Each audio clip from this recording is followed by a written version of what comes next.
Bonsoir à tous. À la suite d'un problème technique, la prédication du 2 juillet, du dimanche 2 juillet, n'a pas pu être mise en ligne tout de suite, alors elle le sera maintenant sous ce format. Le texte de prédication était tiré de la première épître de Pierre, que je vais maintenant vous lire. Enfin, soyez tous dans de mêmes dispositions, compatissants, animés d'un amour fraternel, miséricordieux, humble. Ne rendez pas le mal pour le mal ou l'insulte pour l'insulte. Au contraire, bénissez, car c'est à cela que vous avez été appelés, afin d'hériter la bénédiction. En effet, qui veut aimer la vie et voir des jours heureux, doit garder sa langue du mal et ses lèvres des paroles trompeuses, se détourner du mal et faire le bien, rechercher la paix et la poursuivre, car les yeux du Seigneur sont sur les justes et ses oreilles sont attentives à leurs prières. Mais la face du Seigneur se tourne contre ceux qui font le mal. Et qui vous fera du mal si vous vous montrez zélé pour le bien? Bien plus, au cas où vous auriez à souffrir pour la justice, heureux êtes-vous. N'ayez d'eux aucune crainte et ne soyez pas troublés, mais sanctifiez dans votre cœur le Christ qui est Seigneur. Soyez toujours prêts à justifier votre espérance devant ceux qui vous en demandent compte, mais que ce soit avec douceur et respect, en ayant une bonne conscience, afin que sur le point même où l'on vous calomnie, ceux qui décrient votre bonne conduite en Christ soient confondus. Car mieux vaut souffrir en faisant le bien, si telle est la volonté de Dieu, qu'en faisant le mal. Nous connaissons tous ce grand principe énoncé par Jésus-Christ. Si on te frappe sur la joue droite, tends la joue gauche. Le propos est repris à sa façon par l'auteur de la première épître de Pierre, dans cette lettre aux chrétiens d'Asie mineure. Ne rendez pas le mal pour le mal, ou l'insulte pour l'insulte. Au contraire, bénissez. Nous savons à quel point la chose est difficile, voire impossible.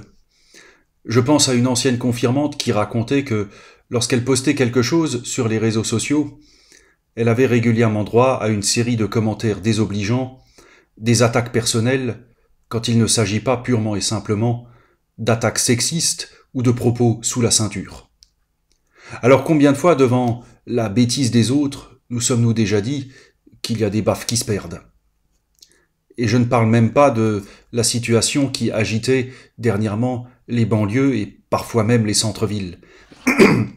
Une situation où on rend allègrement le mal pour le mal. Une situation où malheureusement ce mal s'exprime par la violence, chacun voyant midi à sa porte. Dans cette situation, les seules paroles que l'on a entendues ne servaient qu'à se renvoyer la faute ou à la surenchère. À la radio, un ancien candidat à l'élection présidentielle demandait, je cite, « une répression féroce ». Mais on ne va nulle part avec ça. Parce que dans cette affaire, malheureusement, personne n'a raison. Ce policier n'aurait jamais dû tirer, et rien ne peut excuser son geste. Mais sans le défendre, il est aussi victime de son geste. Sa vie est détruite. Quant à Naël, il ne méritait bien sûr pas de mourir, mais il n'est pas non plus un martyr d'une police raciste. Dans cette affaire, personne n'a raison. C'est peut-être pour ça qu'il ne reste plus que la violence, dont nous savons qu'elle ne mènera nulle part. Et c'est dans ce contexte que nous sommes rejoints par les mots de l'épître de Pierre. Soyez compatissants, animés d'un amour fraternel, miséricordieux, humble. Ne rendez pas le mal pour le mal ou l'insulte pour l'insulte. Au contraire, bénissez. Il ne s'agit pas de dire qu'en tant que chrétiens, nous sommes de joyeux naïfs, pour qui tout le monde il est beau, tout le monde il est gentil. L'auteur de notre texte écrit à une communauté, elle-même est déjà confrontée à la violence et aux tensions sociales. Et puis vous savez qu'on ne peut pas avoir de sentiments pour tout le monde. On ne peut pas être positif, bienveillant et accueillant vis-à-vis de tout le monde. Il y a des gens que nous n'aimons pas, des gens que nous n'arrivons pas à aimer, et des gens qui ne font rien pour se faire aimer. Mais deux choses sont précisées dans notre texte. Bénissez, car c'est à cela que vous avez été appelés d'une part, et d'autre part, soyez toujours prêts à justifier votre espérance devant ceux qui vous en demandent compte. Il nous est dit que nous avons une vocation particulière au nom d'une espérance particulière. L'écrivain et prix Nobel de littérature, Albert Camus, a dit un jour que ce que le monde attendait des chrétiens, c'est justement qu'ils soient chrétiens. C'est-à-dire des femmes et des hommes de parole, des femmes et des hommes de la parole, qui dénoncent l'injustice, le mal et la violence. La chose est possible parce que la parole sur laquelle nous fondons nos vies, cette parole de Dieu qui nous appelle à bénir et qui est à l'origine de notre espérance, nous libère de l'obligation d'avoir à choisir un camp. Non pas que nous devrions nous laisser aller à une neutralité passive et déconnectée, mais fondée sur la parole, nous sommes appelés à ouvrir une troisième voie. Tout casser et dénoncer un racisme systémique ne fera pas revenir Naël. D'un autre côté, il faut entendre cette colère venant d'une jeunesse qui ne se voit pas d'avenir. Aussi, lorsque l'Épître nous appelle à bénir, en précisant que c'est ce à quoi nous sommes appelés, il nous est dit ici que Dieu nous appelle, au nom de Jésus-Christ, qui a subi la justice expéditive et la violence, à nous libérer du mal, de la colère, de la peur qui nous ronge et des réflexes primaires qui peuvent nous habiter.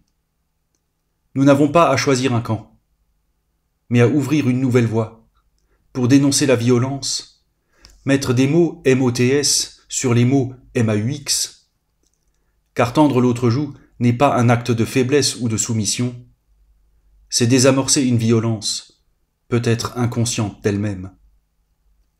Ouvrir une nouvelle voie est un acte de foi par lequel, au nom de nos convictions, nous justifions haut et fort notre espérance d'unité et notre volonté de construire un avenir où chacun aura sa place.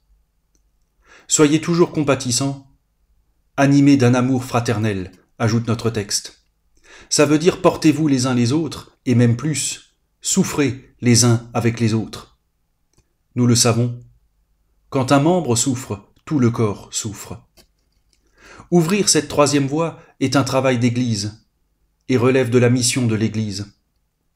Il n'y aura sans doute pas de solution parfaite, mais dans l'appel à la bénédiction fondé sur l'espérance permise et promise par le Christ, il nous est dit à la fois de ne pas tomber dans le piège de la division, d'ailleurs le mot grec qui veut dire division a donné le mot français diable, et de voir comment, en confiant la chose à Dieu, de nos tensions, de nos questions, de nos craintes, de nos refus ou de nos colères, peut sortir quelque chose de nouveau.